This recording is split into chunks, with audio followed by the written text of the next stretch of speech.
सास और बहू का संघर्ष और समझौता। यह कहानी एक छोटे से शहर की है जहां एक परिवार में सास बहू के बीच आए दिन छोटे छोटे मतभेद होते रहते थे। घर में प्यार और खुशियां तो थीं, लेकिन इन दोनों के बीच तनाव भी कम नहीं था। इस संघर्ष और समझौते की प्रक्रिया में उन्होंने न सिर्फ एक दूसरे को समझा, बल्कि परिवार की एकता को भी बनाए रखा। अगर आप अपनी माँ से प्यार करते हो और उनको हमेशा खुश देखना चाहते हो तो चैनल को सब्सक्राइब करो, लाइक करो, जय माता दी कमेंट करो। बहुत ही जल्द आपको खुशखबरी मिलेगी। प्लीज वीडियो को लास्ट तक जरूर देखें। अब आगे सुने पात्र सास उर्मिला देवी। उर्मिला देवी एक संयमित, धार्मिक और परंपराओं में विश्वास रखने वाली महिला थीं।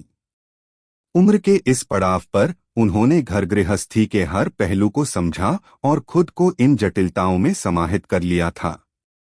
उनका मानना था कि हर घर की बुनियाद मजबूत पारंपरिक मूल्यों पर होनी चाहिए और वो इसी तरह से अपने परिवार को चलाना चाहती थीं।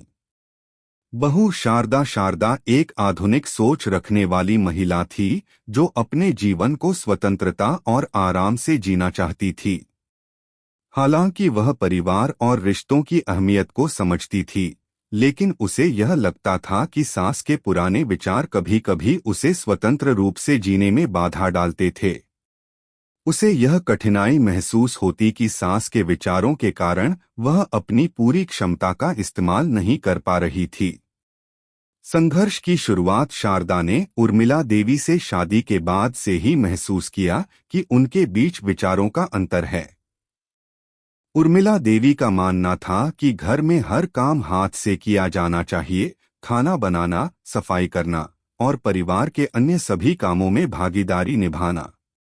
जबकि शारदा, जो कि शिक्षा में आगे बढ़ी थी और एक कामकाजी महिला थी, उसे लगता था कि कुछ चीजें तकनीकी रूप से आसान हो सकती हैं। उसे विश्वास था कि अगर परिवार के सदस्य समय का सही उपयोग करें तो सब कुछ बेहतर तरीके से चल सकता है। कई बार घर के छोटे छोटे कामों को लेकर बहस होती थी।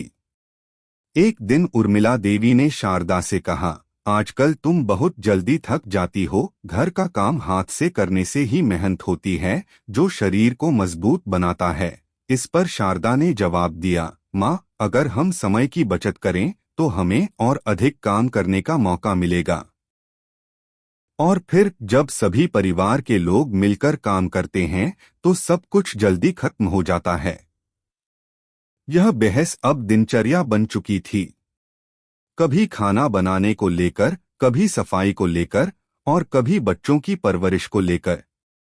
शारदा का दृष्टिकोण था कि बच्चों को ज्यादा सख्त अनुशासन से नहीं बल्कि प्यार और समझ से पाला जाए, जबकि उर्मिला देवी का मानना था कि बच्चों में संस्कार और कठोर अनुशासन का होना जरूरी है।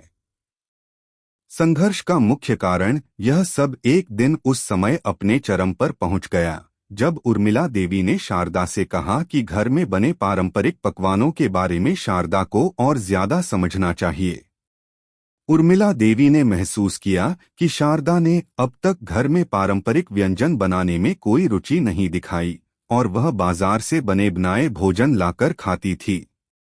उर्मिला देवी का दिल यह सब देखकर टूट रहा था, क्योंकि उनका मानना था कि घर का खाना हमेशा पारंपरिक और शुद्ध होना चाहिए। शारदा ने इस पर जवाब दिया, माँ, बाजार का खाना भी ठीक होता है। हर बार घर का खाना बनाना और उसे समय देना मुश्किल होता है।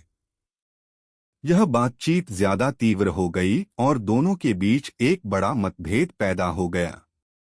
शारदा अपने तरीके से परिवार चलाना चाहती थी, जबकि उर्मिला देवी के पास पुराने तरीके थे जिनमें कई बार बदलाव की गुंजाइश नहीं थी। घर के अन्य सदस्य, जो इस झगड़े से प्रभावित थे, शांत रहते हुए इन दोनों को समझाने की कोशिश करते थे, लेकिन यह आसान नहीं था। समझौते की ओर एक दिन जब उर्मिला देवी को अचानक बुखार हो गया तो शारदा ने उन्हें देखकर सोचा कि अब इस संघर्ष को खत्म करना होगा। शारदा ने निर्णय लिया कि वह अपनी सास से बात करेगी और उनके साथ मिलकर एक रास्ता निकालेगी जिससे घर में शांति और समझौता बना रहे।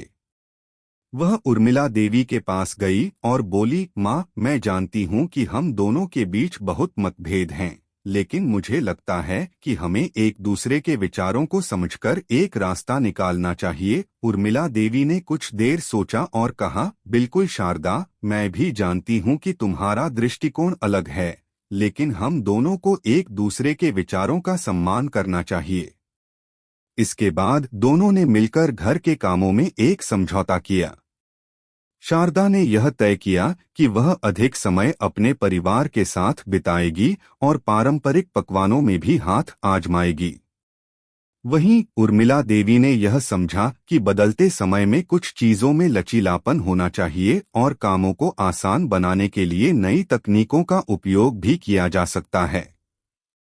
नए रास्ते की शुरुआत समय के साथ दोनों ने अपने रिश्ते को और मजबूत किया। उर्मिला देवी ने शारदा के विचारों को अपनाया और घर के कुछ कामों को आधुनिक तरीकों से करना शुरू किया। शारदा ने भी उर्मिला देवी के पारंपरिक पकवानों का सम्मान करते हुए समय समय पर उनका अनुसरण करना शुरू किया। अब घर में हर कोई खुश था, क्योंकि दोनों ने समझौता करके न सिर्फ अपने रिश्ते को सुधारा बल्कि परिवार की खुशियों को भी बनाए रखा था। शारदा और उर्मिला देवी ने यह सिद्ध कर दिया कि संघर्ष और मतभेद के बावजूद समझौता और सम्मान ही रिश्तों को मजबूत बनाते हैं। घर में अब न केवल एकता थी, बल्कि हर सदस्य की बातों का सम्मान भी किया जाता था। दोनों ने मिलकर यह समझा कि बदलाव जरूरी है, लेकिन साथ ही पारंपरिक मूल्यों की भी अपनी अहमियत है। यही उनके रिश्ते की सबसे बड़ी जीत थी। यह कहानी हमें यह सिखाती है कि कभी कभी हमें अपनी सोच को थोड़ा बदलने की जरूरत होती है, ताकि हम अपने परिवार को खुशहाल बना सकें। रिश्तों में संघर्ष और समझौता दोनों ही होते हैं, लेकिन अगर हम एक दूसरे को समझें और एक दूसरे की भावनाओं का सम्मान करें, तो हम किसी भी समस्या का समाधान पा सकते हैं। कैसी लगी आपको कहानी? प्लीज कमेंट करो, लाइक करो, सब्सक्राइब करो। धन्यवाद।